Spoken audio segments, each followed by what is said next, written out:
ఇంటింటికి యోగా కార్యక్రమానికి మీ అందరికీ స్వాగతం. ఈరోజు మన శరీరానికి బాగా ఫ్లెక్సిబిలిటీ పెరగటానికి, బ్యాలెన్సింగ్ బాగా రావటానికి, ఇమ్యూనిటీని బూస్ట్ చేయటానికి కొద్దిగా వయసులో ఉన్న యూత్ అందరూ సన్నగా ఫ్లెక్సిబిలిటీ ఉన్నవారు బాగా చేయగలిగే, బ్లడ్ సర్క్యులేషన్ బాగా ఇంప్రూవ్ చేయగలిగే భంగిమల్ని స్పెషల్గా ఇప్పుడు చూపించబోతున్నాం. ఇమ్యూనిటీ అనేది రక్షణ వ్యవస్థ అనేది ఈ మధ్య గాడి తప్పి అతిగా స్పందించి ఓవర్ యాక్టివ్ అయ్యి, ఇప్పుడు హైపర్ యాక్టివ్ చైల్డ్ అంటున్నారు కదా కొంతమంది, అలా రక్షణ వ్యవస్థ హైపర్ యాక్టివ్ అయ్యి మన శరీరం మీద అనేక అవయవాల మీద దాడి చేసి అనేక దీర్ఘరోగాలు రావడానికి కారణమవుతుంది. కొన్నిసార్లు మతిగా డౌన్ అయిపోవటం, కొన్నిసార్లు అతిగా స్పందించటం, ఈ రెండు అనర్థాలే. అతివృష్టి, అనావృష్టి. అలా ఉండకుండా బ్యాలెన్స్ ఉండాలి. అలాంటి బ్యాలెన్స్ మీ రక్షణ వ్యవస్థలో రావటానికి, సర్క్యులేషన్ బాగా ఇంప్రూవ్ అవ్వటానికి, అట్లాగే మనం నిత్యకృత్యాల్లో వంగినా ఏదన్నా ఒక పాదం మీద ఏదైనా వస్తువుని అందుకోవడానికి కాలు లేపినా ఒక్కొక్కసారి బ్యాలెన్స్ తప్పి తూలుతుంటాం. అలా ఉండకుండా మీకు బ్యాలెన్సింగ్ బాగా రావాలన్నా, ఫ్లెక్సిబిలిటీ రావాలన్నా ఇప్పుడు చూపించబోయేవి బాగా ఉపయోగపడతాయి. అలాంటి వాటిని ఇప్పుడు చూద్దాం. రక్షణ వ్యవస్థను పెంచుకోవటానికి బాగా ఉపయోగపడే రెండు భంగిమలను ప్రత్యేకంగా ఇప్పుడు మనం చూడబోతున్నాం. మొట్టమొదటిది, స్ట్రైట్గా నుంచున్న తర్వాత ఎడమ చేయిని పైకి లేపి ఎడమ కాలుకి ముందుగా పక్కమట ఎడమ చేతిని అట్లా ఆనిచ్చేస్తాం. ఎడమ కాలును స్ట్రైట్ చేసేస్తాం, మోకాలు వంచకుండా. బాడీ అంతా ఎడమ వైపుకి అట్లా బెండ్ అయిపోయింది. ఇప్పుడు కుడి పాదాన్ని కుడి చేతి వేళ్లతో అట్లా పట్టుకుని కుడి పాదాన్ని ఆకాశం వైపు అట్లా లేపేసి స్ట్రెచ్ చేసి మెడ కూడా అట్లా పైకి లిఫ్ట్ చేసి అదే భంగిమలో కదపకుండా ఉంటాం.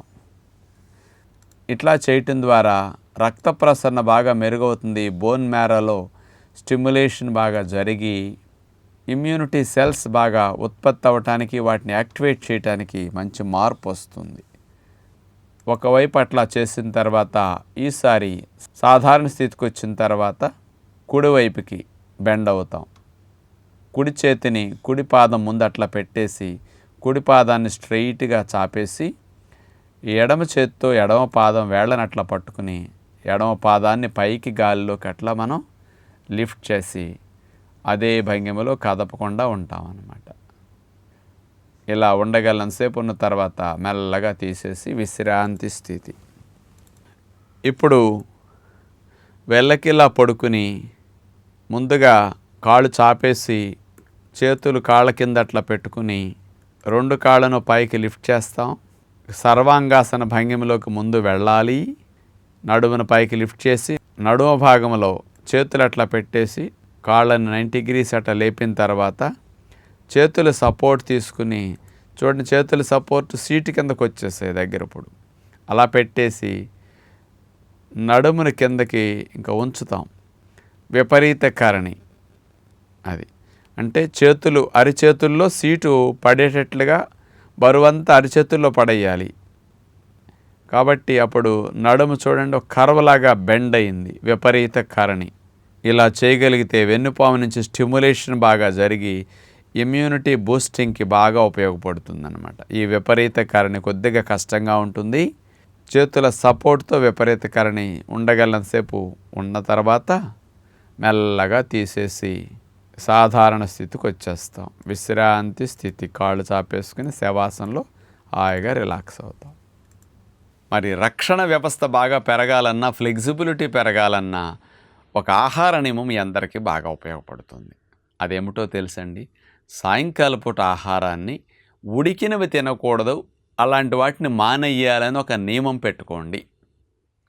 సాయంకాల పూట ప్రకృతి ప్రసాదించిన పండ్లు, డ్రై ఫ్రూట్సు, కాస్త నానపెట్టిన ఎండు విత్తనాలు, డ్రై నట్సు, ఎప్పుడన్నా వేపిన విత్తనాలు ఉంటాయి కదా, శాండ్ రోస్టెడ్ విత్తనాలు, అలాంటివి, ఇలాంటివన్నీ తినేసి ఆ ఫ్రూట్స్ని కడుపుకి సరిపడా తినేస్తే బెస్ట్ డిన్నర్ అంటాం దీన్ని. అలాంటి ఆహారం మీరు సాయంకాలం 7 లోపు తినేయాలని నియమం పెట్టుకోండి. మీ ఇమ్యూనిటీ గాడిలో పడిపోతుంది. సాయంకాలం 7 లోపు తిని నైట్ అంతా రెస్ట్ ఇస్తే 9 గంటలకు మీరు తిన్నది అరిగిపోతాయి. నైట్ 9 కాడి నుంచి రేపు ఉదయం 8, 9 వరకు బ్రేక్ఫాస్ట్ చేయం కదా, ఆ టైం వరకు పొట్ట ఖాళీగా ఉంటుంది. కాబట్టి మీ బాడీ మిమ్మల్ని రక్షించుకునే యాక్టివ్గా పనిచేస్తుంది. Immunity 2 to 3 times night time రెస్ట్‌లో అది బూస్ట్ అవుతుంది. మీరు నైట్ తిని పడుకున్నారా? అది పడుకుంటుంది.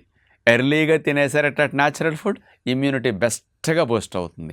ఇట్లా న్యాచురల్ ఫుడ్ ఎర్లీగా తినేస్తే ఉదయం పూట మీకు ఫ్లెక్సిబిలిటీ చాలా బాగుంటుంది. బాడీ టైట్‌నెస్ తగ్గుతుంది. ఎందుకంటే నర్వస్ సిస్టమ్, మస్కులర్ సిస్టమ్ అంతా కూడా చాలా జాయింట్స్ కానీ ఇవన్నీ భలే ఫ్రీ అవుతాయి. న్యాచురల్ ఫుడ్ డిన్నర్లో తిన్నాం, సాల్ట్ ఆయిల్ లేదు కదా, దీనివల్ల చాలా ఫ్లెక్సిబిలిటీ మీకు పెరుగుతుందన్నమాట. అటు ఆహార నియమాలు, ఇటు ఆసనాలు రెండుటిని కలిపి కనుక మనం జీవన విధానంలో భాగంగా చేసుకుంటే ఎంతో ఆరోగ్యంగా, ఆనందంగా జీవించవచ్చని విజ్ఞప్తి చేస్తూ నమస్కారం.